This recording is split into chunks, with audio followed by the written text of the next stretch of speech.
Claro que agora esses materiais eles vão poder, né, te permitir ter um acesso. Mas é muito legal, as imagens dizem muito. Eu acho que, com certeza, muito, muito importante.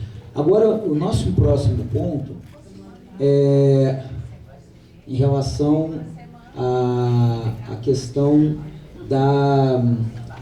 das dificuldades no acesso à atenção primária. E até quando o conselheiro Trombeta estava falando, eu fiquei pensando, a gente já vai ter um momento interessante para conversar sobre isso. O que nós pensamos foi ter um momento inicial que o Roberto pudesse fazer uma fala que, a partir de um documento, que foi um documento construído com muitas contribuições de várias atividades que foram realizadas, com olhares a respeito disso, e ele na fala a gente vai entender como é que foi esse processo. E na sequência, a gente pensou em ter um tempo para a gestão dialogar com essa primeira fala, e aí depois a palavra entre nós aqui para a gente fazer a conversa. E depois temos um outro ponto de pauta. Roberto? Boa noite a todas e todos.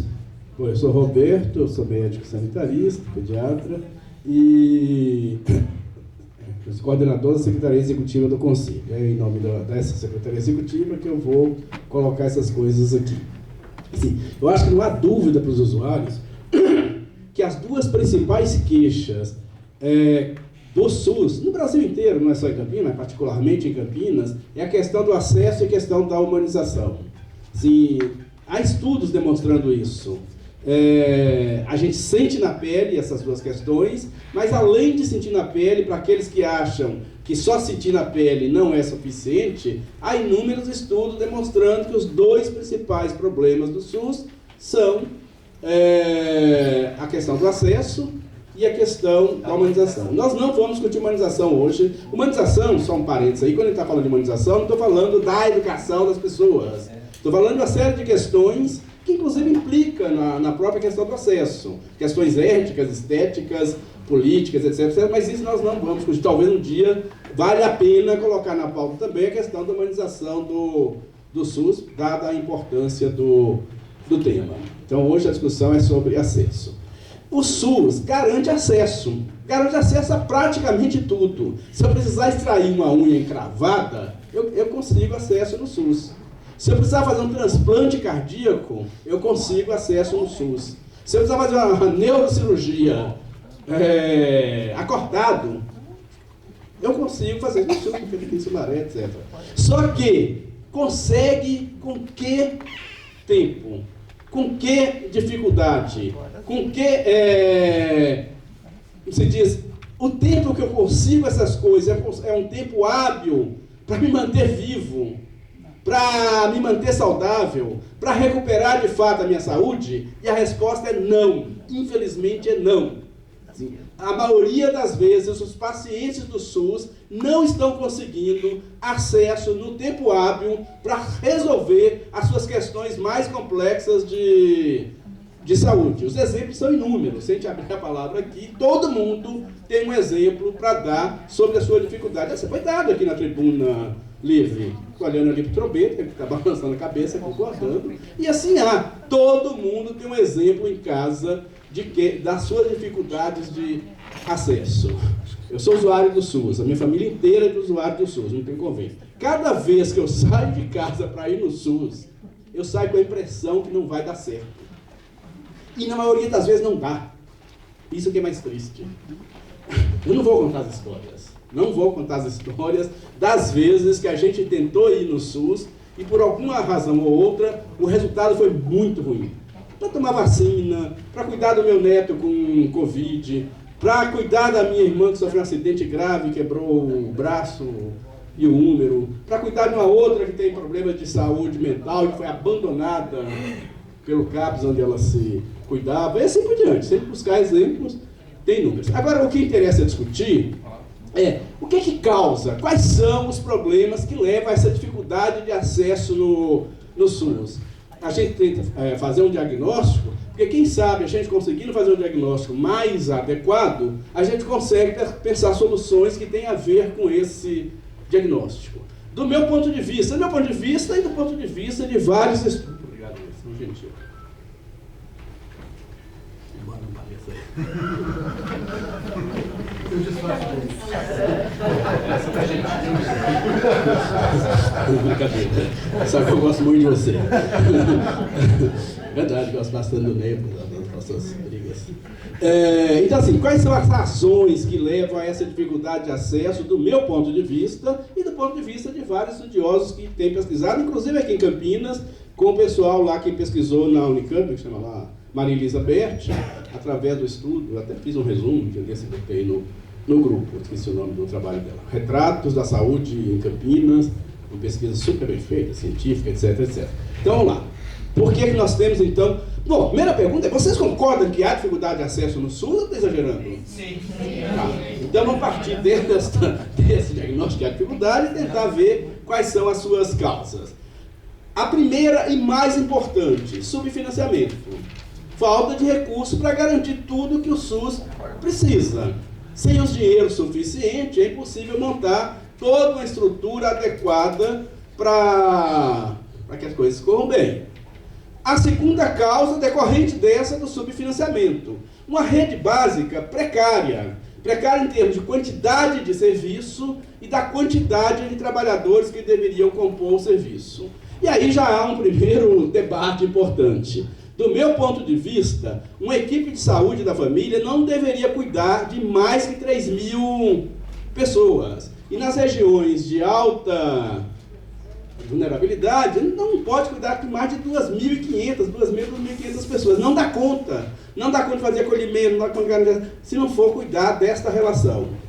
Aqui em Campinas tem uma média de uma equipe cuidando de 6.000 a 7.000 pessoas. Essa é a média de Campinas, o dobro do necessário, com algumas regiões, foi citado aqui, e se estoura lá em cima.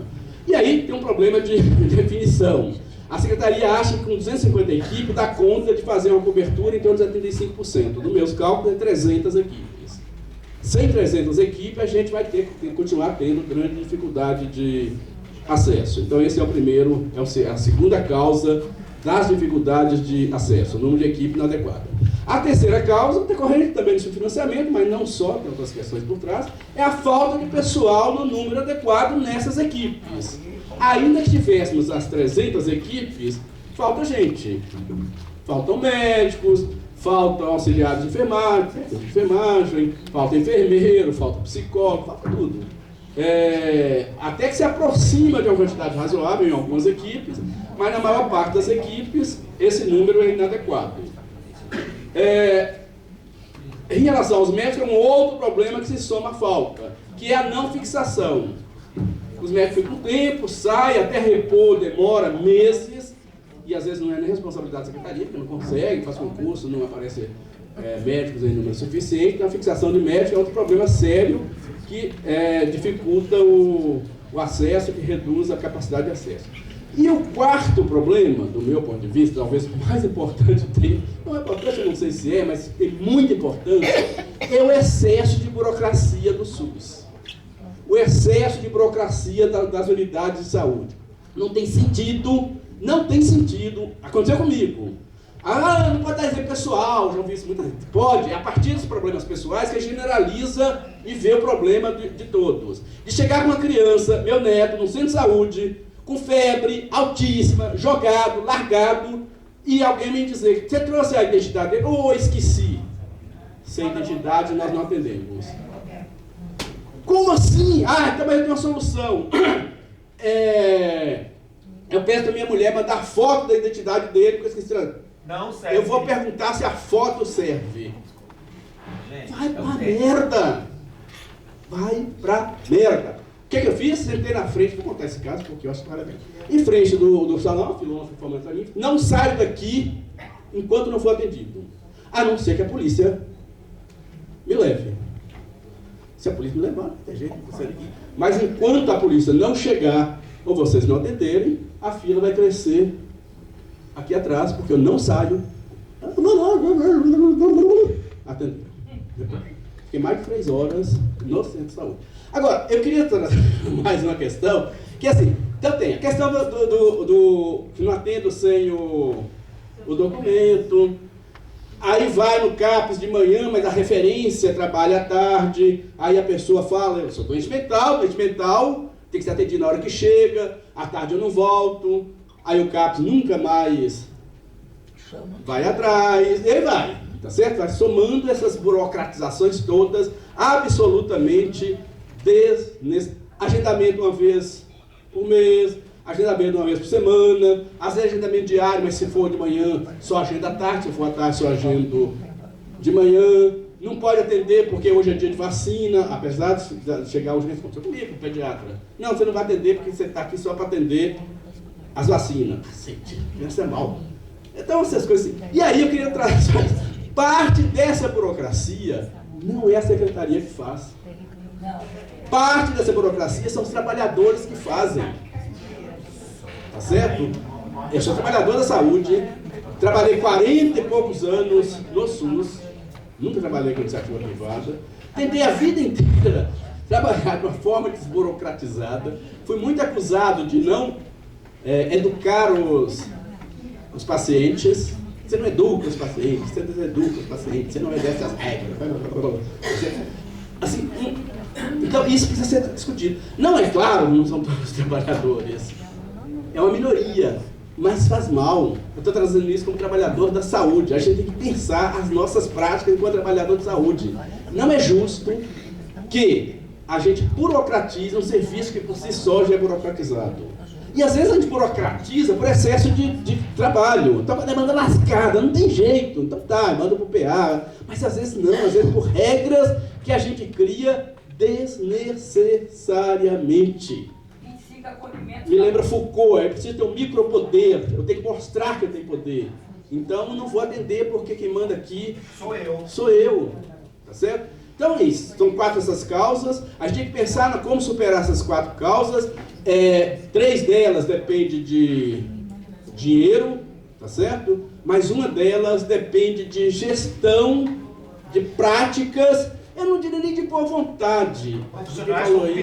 Mas assim, como é que a gente faz uma gestão acolhedora, humanizada, desburocratizada com o que temos? Não dá para fazer tudo, mas dá para fazer mais e melhor do que fazemos. Isso eu tenho absoluta convicção, como ex-trabalhador de saúde que trabalhou 42 anos nesse SUS.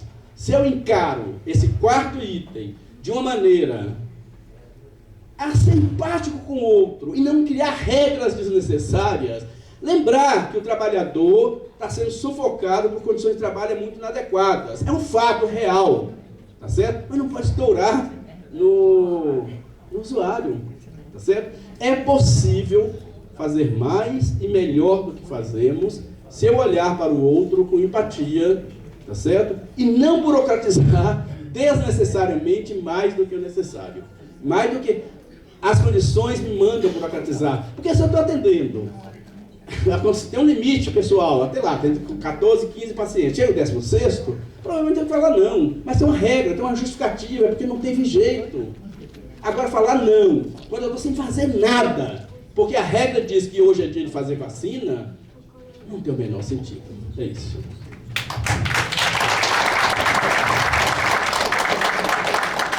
Obrigado, Gilberto. A gente vai passar para a Mônica e depois da Mônica a gente abre aqui. Eu estava até com taquicardia quando o Roberto deu alguns exemplos aqui.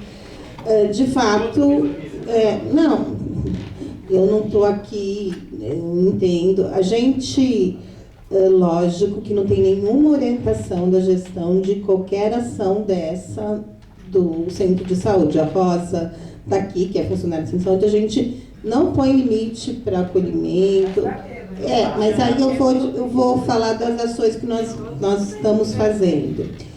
Lógico, se chega urgência em qualquer serviço de saúde, com documento, sem documento, ele vai ter que ser atendido. Não tem a menor lógica. Não, eu não estou falando que não acontece. Assim, volto a dizer, eu não estou fazendo justiça de valores, se aconteceu, não. Eu até estou acreditando, não é isso. Mas, primeiro, deixar claro que nós, da gestão, jamais orientamos que esse tipo de situação ocorra, né? Existe, sim, algumas necessidades e que a gente vai estar tratando e avaliando que a gente teve alguns momentos, por dificuldade de fixação, a gente teve uns momentos com dificuldade de médico mesmo. Então, se precisava de um atendimento médico, talvez a gente tivesse mesmo que dar um encaminhamento, mas não atender de forma nenhuma. A gente tem a enfermagem, tem os profissionais que vão dar o primeiro atendimento e depois a gente vai discutir o caso. E aí, eu vou falar nos 4, né, que o Roberto trouxe, porque daí facilita a gente abrir a discussão, né? Então, é um problema de acesso histórico, a gente muda só o assunto, mas a gente sabe, quem é mais antigo de rede, que nem nós, sabe que isso é um problema, infelizmente, crônico. Muda o assunto, muda a forma, muda o problema, mas a gente sempre acaba tendo. E eu tenho que deixar claro que não é em todas as unidades, não são todos os trabalhadores, não estamos aqui desqualificando o trabalhador do SUS, pelo amor de Deus, do SUS Campinas, mas infelizmente a gente sabe que tem algumas situações que transcendem a nossa orientação ou o nosso cuidado. E também tem as iniciativas pessoais, que daí são piores ainda, que às vezes eu, que estou lá naquele momento, acho que isso é o correto e acabo tomando atitude que não tem a ver com o processo de trabalho, com a orientação. Então tem, não vou falar que não tem.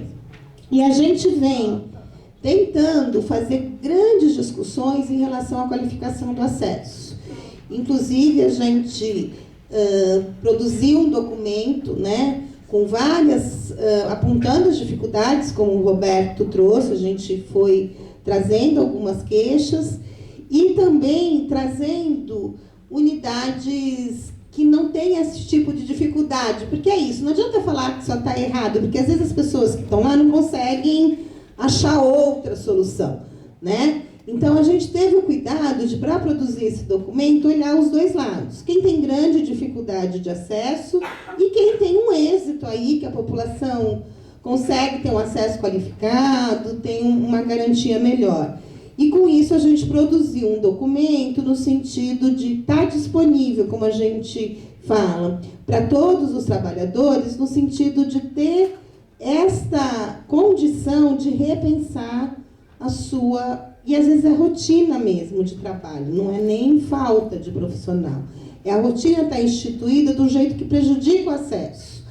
Porque o processo de trabalho da unidade é muito dinâmico, a gente tem isso também. Tem a arbovirose, tem a época da sazonalidade, tem.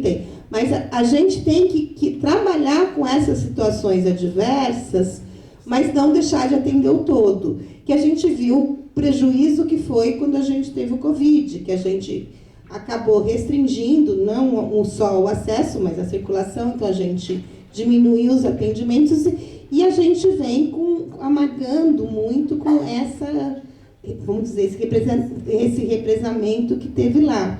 E se a gente não cuidar disso, garantindo e qualificando esse acesso, como o Roberto falou, lógico que o tempo oportuno que a gente tanto fala no atendimento e no acolhimento, a gente perde, né? A gente tem que caminhar disso de uma forma bem ampliada. Financiamento foi o segundo ponto que o Roberto trouxe.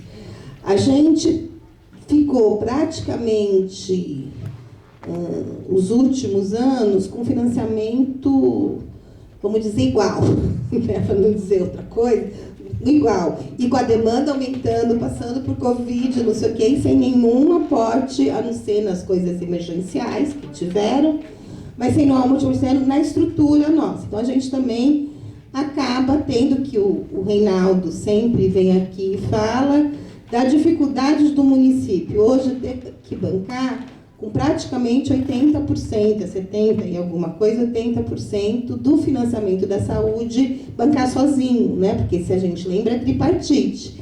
Então, teria que ser o município, o Estado e a União. E isso, cada vez mais, tem ficado distante desse conjunto tripartite. Agora, a gente está tendo um pouco mais de acesso, um pouco mais de incentivo. E aí, eu vou falar da atenção primária, porque sou a coordenadora até então, né? Então, assim, a gente tem tido, sim, hoje, do Ministério da Saúde, um incentivo importante para as ações da atenção primária, né? Então, tanto em habilitações de equipes, como a volta, que ainda não veio, mas do financiamento da equipe multiprofissional. Então, assim, a gente teve, nesse novo governo, alguns incentivos que estavam parados, eles voltam e voltam com um olhar muito mais ampliado do que se tinha. Então, só para vocês terem noção, a gente saiu ontem no Diário Oficial da União, uma portaria que habilita o município de Campinas para 237 equipes, né? Acho que o Roberto, ele sabe que eu discordo das 3.000 pessoas, isso é claro, eu acho que existe populações e populações, não que não temos que dar acesso para 100% da população, mas a utilização da população é diferenciada em alguns territórios, então isso é uma coisa que a gente tem que considerar se a gente quer ser equânime, ser justo, por isso que eu concordo que na região de maior vulnerabilidade tem que ter uma equipe para 3.000, 3.500, isso a gente não discute, né? O que a gente não consegue, talvez a gente avançando agora, a gente vai chegar quase numa equação um pouco mais razoável, falando, avançando em número de equipes, e, né, isso que eu estou falando, é que a gente trabalha mesmo com em torno de 6.000 para algumas regiões, então a gente tem esse. E a cobertura não somos nós que determinamos, de fato é uma equipe para 4.000 pessoas. Isso o Ministério atual não mudou, pelo menos até o presente momento. Então a cobertura, quando a gente fala que a gente tem a cobertura, não é porque a gente queria que fosse, é a cobertura oficial dada pelo Ministério da Saúde. E o número vai impactar no número de equipes. Como o Roberto falou, para nós é 250 e para ele é 300, porque se eu for acordar 3 ou 4, vai ser diferente mesmo, tá? E a gente utiliza do Ministério da Saúde, que é 4.000 pessoas, que é uma média, tá, gente? Não é que toda equipe tem 4.000, como a gente falou.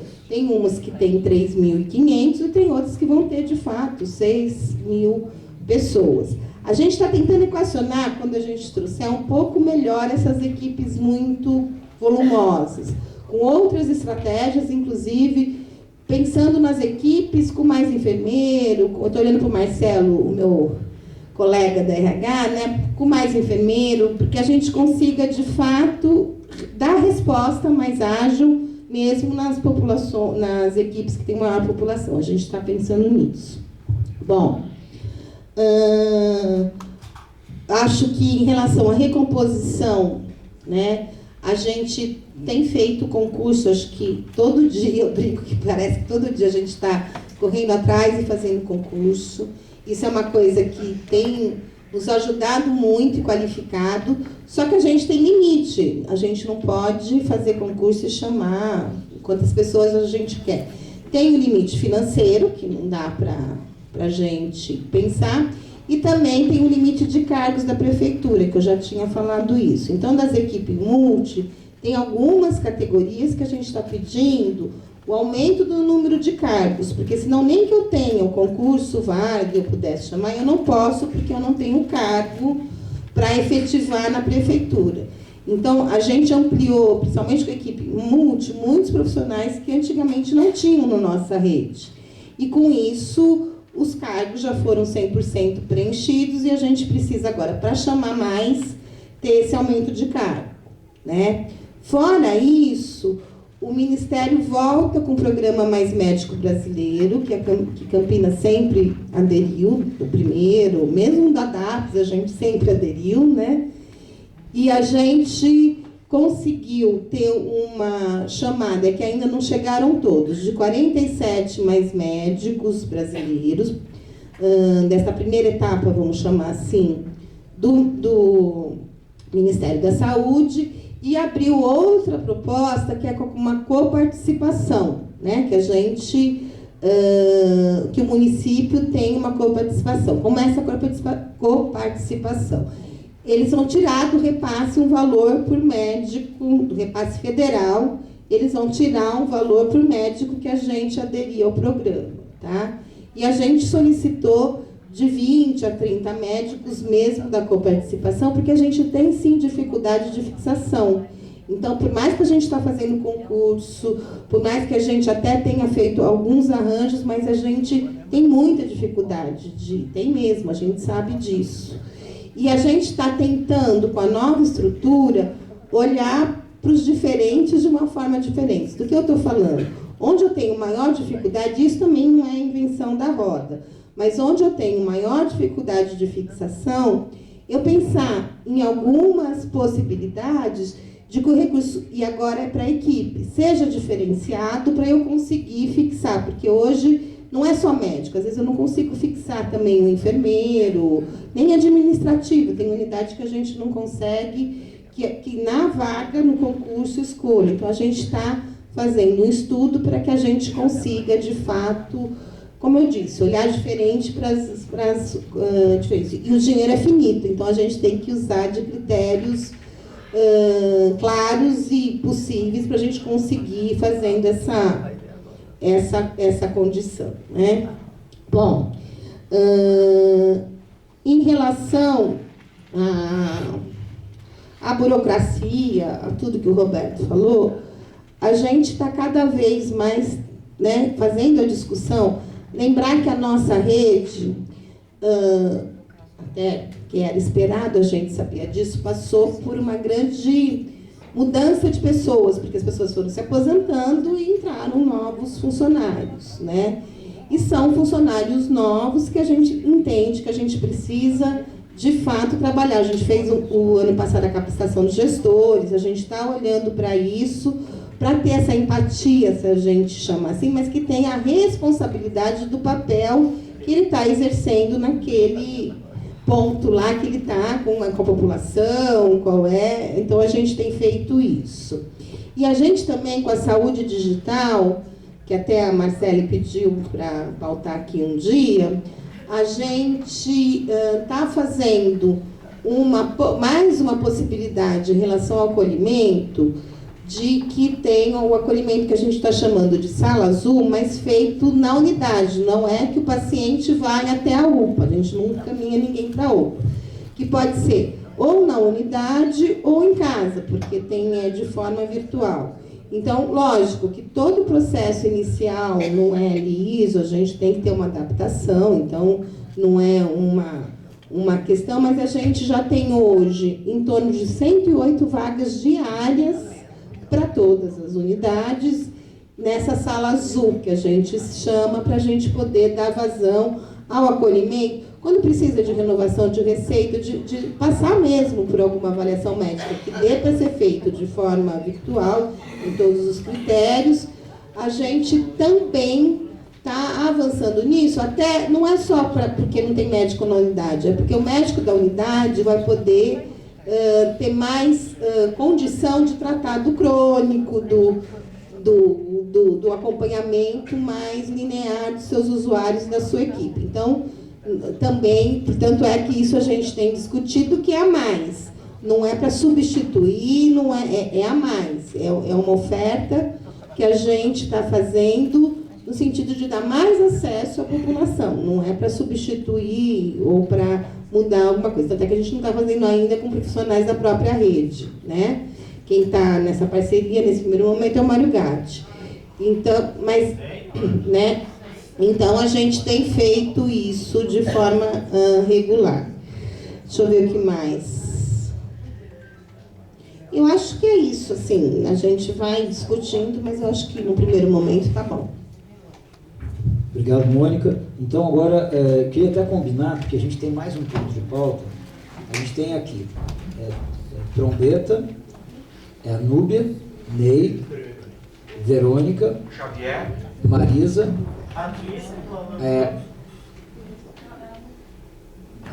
vamos lá. Marisa, a Cláudia está na minha frente, não tem problema. Cláudia, Mariante, Roseli retirou o ponto. Vamos lá. Patrícia, estava escrito errado. É Patrícia, tá? Então, só, é Roberto e Zé Augusto. Xavier. Ah, e Xavier. Ah, Xavier até era antes. Tá. Porque só esse convidado, porque aí a gente faz isso, dá conta da nossa discussão, depois damos conta do outro ponto de pauta, a gente vê no final como que vai encaminhar, tá bom? 3 minutos? 3 minutos. Bom, eu volto a repetir, a porta aberta, isso aconteceu ontem, no Centro de Saúde de Conceição. Meu irmão